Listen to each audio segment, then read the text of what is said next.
Welcome to the In My Opinion show. I am Denise Smith Allen. I'm your host for today. And with me, I have a very special guest who is very distinguished in our community. His name is Terry Bankert. And Terry is an attorney, and he also has done a lot of work in this community and wearing various hats. So I'm really pleased to have him here today. So Terry, we're going to get right into our discussion. So First off, again, I want to thank you and just say, we're going to talk about a lot of different topics.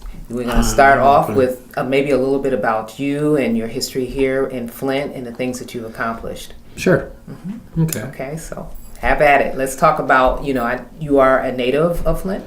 I'm a native of Flint. I lived 1 year in Grand Blanc, the rest of the time here. Mm-hmm. I was born in Flint. I was in I was down in a foster home on Hall Flats, and then went to Grand Blanc for about a year or two, and then came back and lived on Red Arrow Road and started first grade there. Okay. I'm Flint. You are Flint. Okay. So where'd you go to high school? I went to Southwestern, came out in class of 69. Okay. All right. Yeah. And from there, you went on to college. Where'd you go? I went on to Mott Community College, then in the middle of that, 6 months active duty as a reservist. Okay. And then for training only, then I went to U of M and decided I was better than that. And so I went to the University of AC and the University of Durant Railroad and the University of C&O Railroad. And Okay. then I went back to the University of Michigan because it was a lot easier. I was thinking, what universities are these he's talking about? Okay. There's some work here. Okay. All right. I didn't. I've had a couple union cards. Okay, wonderful. Well, you've had, like I said, a varied history, and very interesting history. So I've been blessed by right place, right time. Mm-hmm. I just take on the challenges, but a tremendous number of friends. That's wonderful. When I hear people talk about passing it on, I've had a half dozen people pass it on to me. So okay. Always help somebody. Right. Well, one of the things that I vividly remember was your experience as the ombudsman here in the city of Flint, and also your involvement with the Democratic Party. I thought that was a tremendous, interesting example of leadership. So let's talk about the ombudsman first. Okay. I took that office very seriously in terms of what I thought it was. Mm-hmm. And it was an accountability office for citizens to make sure that the bureaucracy treated them correctly. Okay. Mm-hmm. When I had been city clerk prior to that, so I had some time to observe it. Mm-hmm. And I think that my tack on it was a little bit different. But I looked at what the Canadians were doing and what other ombudsmen were doing, and basically, that was a third estate or whatever you call the bureaucracy, hold them accountable. Mm-hmm. Let the politics, the mayor and the city council be dealt with by the electorate, but focus on the bureaucracy. And I thought we were successful. Mm-hmm. It was a different day then, but I truly enjoyed that. Yes. And we just tried to do the right thing, and we had some major successes. Right. Well, I think the key with you is the fact that, you brought integrity to the position, and I think that speaks volumes in terms of people working with you and getting things accomplished. When you were mentioning about your other position, and I had thought about that as well, but I just didn't think to talk about it. But I want you to talk about being a clerk as well. How did that work for you? Well, it was scary every day for the first year. Why do you say that? Well, because I was young. Mm-hmm. And I came out of United Way. I'd been director of the Democratic Party. I went to United Way for a year. And then I get tapped to say, do I want to be Flint City Clerk? Mm-hmm. So I came in almost cold to what the office did, and I'd sit in committee meetings, taking minutes, and finally Melvin McCree said, "What are you doing? You got a secretary for that." Okay. Oh, wow. But you apply yourself. I had a great staff. I was back in an era where it was well funded, and I got the city clerk certification. Always attach education to things, and it was just really. It was fun to watch policy develop. Okay. And really some great unheralded council people. Because I saw, from the inside, I saw the work that it took to actually do that job. Okay. And then on occasion, because I also administered elections, that's where you have to keep the wolves at bay and have the integrity and courage to do that. And I don't know of a city clerk that doesn't meet that standard. Okay. Wonderful. Wonderful. That's awesome. It's a tough job. Yes, there's no doubt. But again, like I said, you held that to a high standard, and those that came after you are doing well as well. That's good. That's good. Okay. So let's talk about your transition into becoming a lawyer. Or was it a big transition for you? It was a logical next step. Okay. Okay. Because as ombudsman, I was dealing with issues of law. And the honest truth is, I took that job seriously in the sense that I couldn't be involved in anything else. Okay. So I dropped out of every political organization I was a member of. Okay. And I went to community meetings, but I had time on my hands, so I went to law school while I was ombudsman. Oh, okay. A lot of people didn't know that because I made it seamless.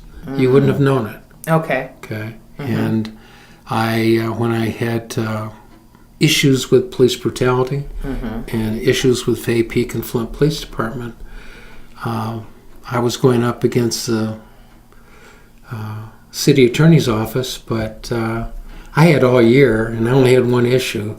And, it was fun to develop that. And we made some headway and did some good things. But I enjoyed that. Okay. So then when you made that transition into becoming a lawyer, you became a specialist. Did you want to share anything about that? Well, a good friend of mine, Judge Steckold, said, after I passed the bar, he says, I now knew the most law I was ever going to know, and be careful about what routines I took. Okay. And I developed. Yeah. And I tried a number of things. I did some criminal work, but I just decided I liked family law.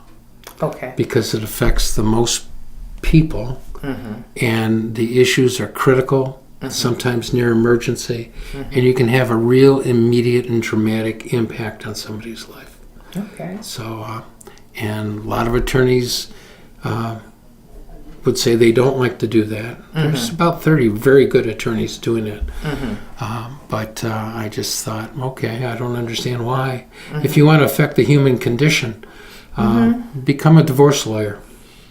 For sure. You are definitely affecting. And reality TV's got nothing on us. If I could write about my cases. Oh, if you could. Okay. All right. So you've been doing that how long? Since 1994. Okay. So you have a lot of years under your belt, and I'm sure you have had some of your worst and some of your best cases. Without divulging anything, could you just kind of summarize maybe one case that, kind of stands out in your mind? Well, I can't. Okay. But let me be general. Okay. I've represented a couple fathers that were wrongfully accused. Okay. And I saw a system that was really dysfunctional and didn't work. Okay. At the same time, I sponsored a parents group in child protective proceedings. During the era I did those cases. Okay. And more than a couple cases that way. Additionally, being across the street from the courthouse, I get emergencies. Oh, wow. Somebody walks in and something happens at a referee hearing or something you were unprepared for and they got a bad result. Okay. And I had a couple cases that we basically saved somebody's life because of the situation they were in. And we pride ourselves in working very quickly to resolve emergency issues. And I can't say a lot more. Okay. Because it would be identifiable. Sure, But, sure. I don't know of any other practice area, that I've experienced, but that gives you more gratification than to do family law work. And I pride myself in doing it through the eyes of the children. Awesome. That is really, really commendable. Okay. So Thank you for allowing me to plug.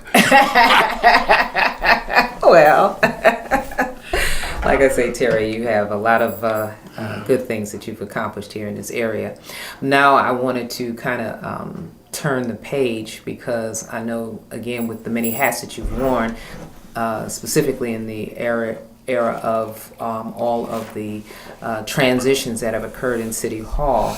And now we're looking at one of the things, there was a Blue Ribbon Commission that occurred, and we want to, get some understanding from your perspective about what that meant to the city of Flint and the residents here. How horrible. How horrible? Yeah. Okay. That it got the Blue Ribbon panel that was impaneled by the city manager to have such a good group of people to work so hard, but to be so tainted and not supported by the community. Okay, I just thought that it was in my mind, what I recall was an attempt by the manager to orchestrate a certain end result, and I just thought there were some phenomenal people that put a lot of time into it, but it was almost impossible, I think, for them to overcome the taint of having been appointed by financial manager when the city had lost its power. Okay. And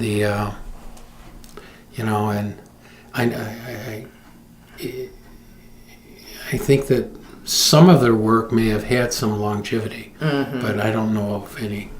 Okay. One of the interesting things is I did actually have an opportunity to read it, and I really was impressed with some of the recommendations.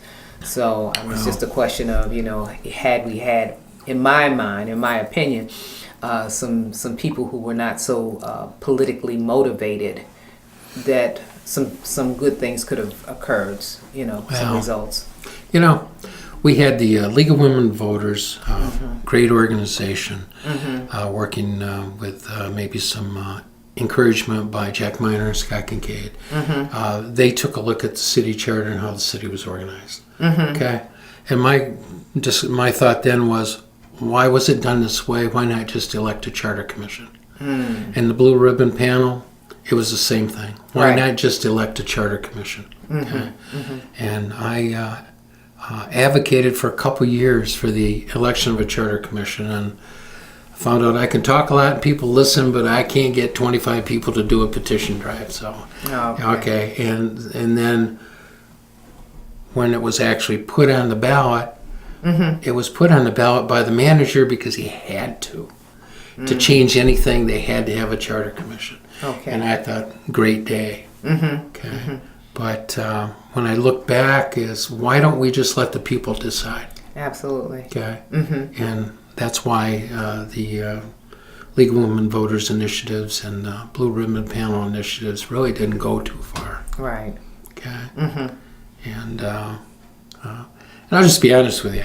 When we first mentioned Blue Ribbon Commission, I was answering about the Transition Commission. Okay. And that's why I was coming out hard, and then I realized, oh wait, she's talking about something else. The Blue Ribbon Panel, though, I went to some of those meetings, and it's the same conclusion. Right. That these changes needed to be done by a charter commission. Okay. And they did some good work, but they were done in isolation. And a couple of those recommendations didn't make a lot of sense to me. Okay. Good people, and I'll leave it at that. Okay. Well, no, I asked you for your opinion, and you gave it, and I do appreciate that. So now I want to, again, shift into another realm, because we were talking about the baby boomers before we got online. Yeah. And I just wanted you to kind of give us an idea of what's going on with Medicaid, Medicare, and that kind of thing, so we can be helpful. Well, what we have is a 10,000 baby boomers every day are applying for Social Security. Okay. I think I'm a baby boomer. I might be 1 year older, but I just did. So I'm really now an advocate of entitlement programs. Medicaid, Medicare, Social Security, you have my attention, okay? Okay. But if you take a look at what's going on right now, this country is at such a crossroads. Or in the crosshairs. Because we have a president that he won. But for God's sake, let us know what you're going to do, okay? And let's take a look at the folk. Let's have an agenda. And we have a country that's $14 trillion in debt. We owe huge money to China and other countries. We have a president that has said that he's going to rebuild the infrastructure. Yeah, where will that money come from? He wants to build a wall. Where will that money come from? Okay? And we now have a Republican-dominated... See, my voice went up? Yes, I know. We have a Republican-dominated Congress, okay? Led by Paul Ryan, who has been out front on wanting to dismantle Medicaid. Okay? To privatize through the use of vouchers, which really, and he calls it premium supports. That means vouchers. That means privatization. Okay? And what it means is you're going to shift the debt of this country onto the backs of the elderly and infirm people. That's what that means. It means that you're going to shift cost containment onto the backs of elderly people through a voucher program, okay? Versus Medicaid almost gave you an infinite number of selections. The voucher system or the premium assistance program that Ryan is talking about puts the burden on seniors for selecting within a finite amount of money how the money's going to be spent and how it's going to be spent with competing insurance carriers. Okay? Now, within the last 8 months, I've applied for Medicare and Social Security. And for the life of me, I don't know how my mother read through all that stuff and figured it out. It's confusing. Okay. And, you know, I just went with Advantage. I'm on Blue Cross. Okay. I was told I'll be hurt if I do anything other than that, but not everybody was on Blue Cross. How did they make that decision? Okay. And now you're going to take Medicaid and reduce it? Medicare and reduce it? Forcing seniors that are possibly near being infirm to have to make selection decisions on private carriers that are competing to give the least costly services. Okay? Doesn't make sense. Does not make sense. It makes no sense at all to me. And it gets worse. So, Trump, we're at everything, I think, is in jeopardy. Okay. And this is a democracy, and we all have a voice, and we all should be raising our voices with Congress for Medicare, and at the state for Medicaid, and Congress for Social Security, because everything's on the table.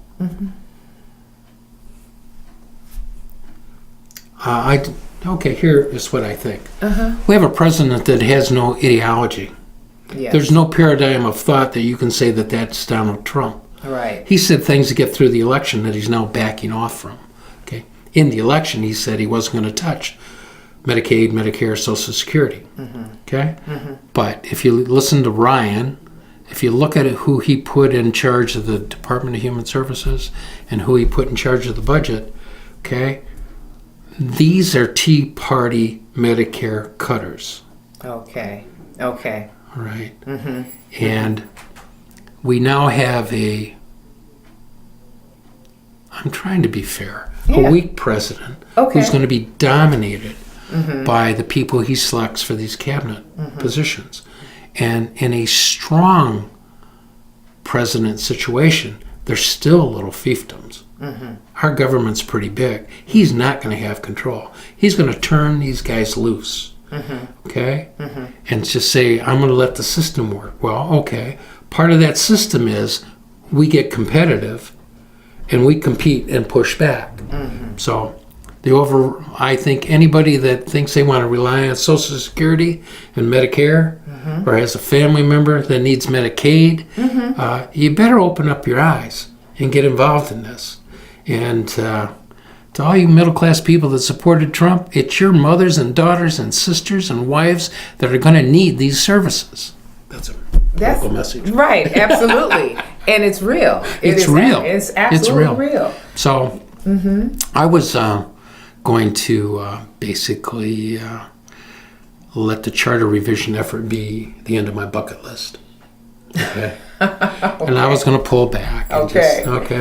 Because I can't say anything more. I don't even want to go into City Hall right now. I don't mean anything. I just said I have nothing new to add. Okay. Right. Okay. But I've kind of, now my conclusion is I'm going to pay attention to safety net issues.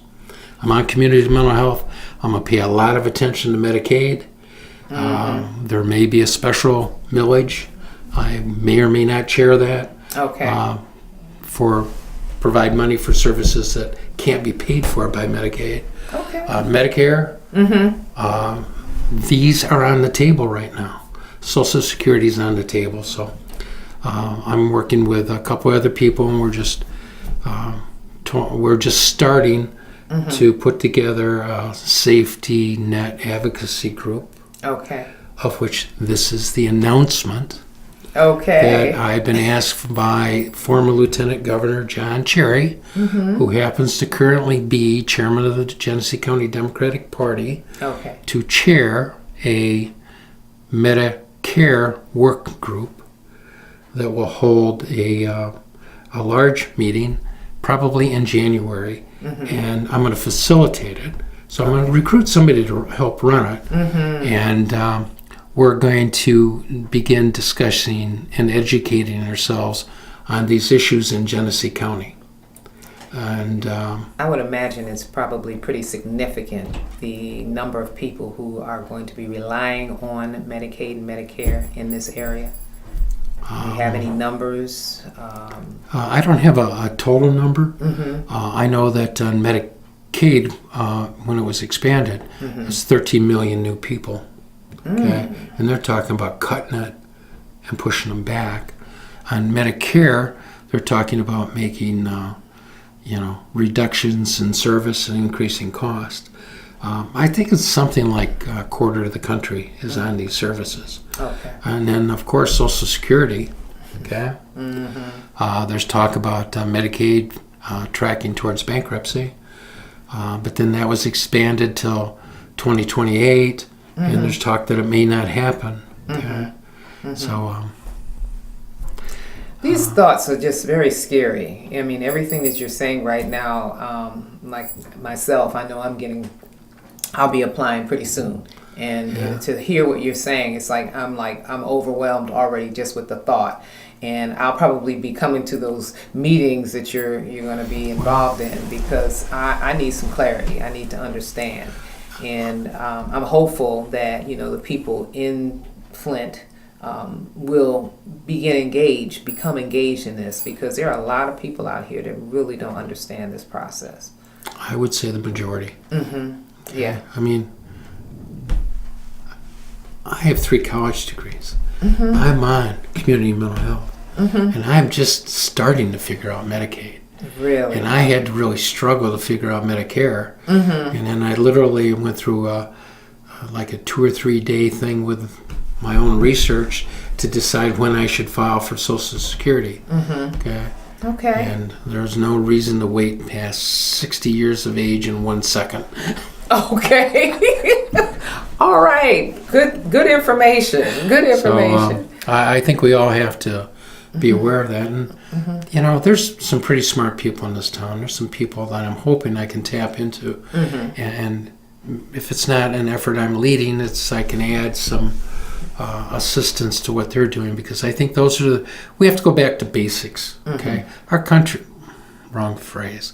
A lot of the presumptions we have about our country are now shattered, and Absolutely. we're zero-based, okay?